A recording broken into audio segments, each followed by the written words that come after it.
Hey, what is going on guys, Robbie from the Hybrid Network and welcome to another video for the Dark Universe. And this week we're going to be talking about, should The Mummy be dark and gritty or Frasierific? And by that I mean the more light-hearted tone of the Frasier Mummy. So let's get into it. This new universe seemingly is going to be darker and more grounded than that of the 99 Mummy reboot. Now this isn't a bad thing. Many films with a dark tone are absolutely amazing, and not everything needs to be joke central, but the Frasier films weren't that either. They had moments of levity, but they also didn't shy away from the horror aspects. The issue with films described as dark and gritty is they can be stale, and not everyone needs to be dark and somber. You need those characters that give you hope and really want to see the best out of this world.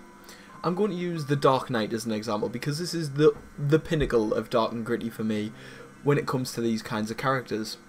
So the character that gives you hope in that film is Rachel. So when she dies, it hurts, and that has an impact on the audience. The audience doesn't need to go home happy, the audience needs to go home affected and feel something from the film. So that means these monster films could work, but they're going to need to feel hope from the characters, so that if anything happens to them, the audience will feel it. That's simple, basic storytelling.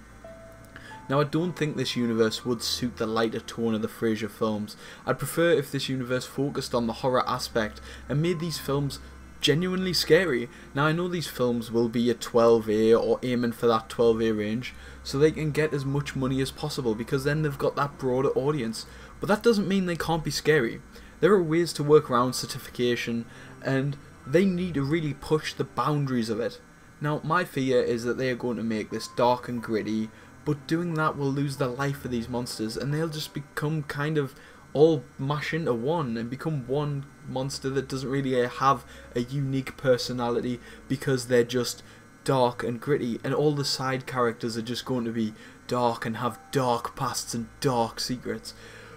But saying all of this, I'm still incredibly looking forward to this universe because the nostalgia of seeing these monsters back on the screen when Dark Universe was announced and they showed the little clip of all the old films, it really got me pumped and excited. So they know what they're doing. And the next video this week is going to be in everything you need to know about The Mummy before seeing it, as this will be the last video before you see The Mummy. So I've been Rob from the Hybrid Network. Please like, subscribe, press the alert button so you know when we upload. Goodbye.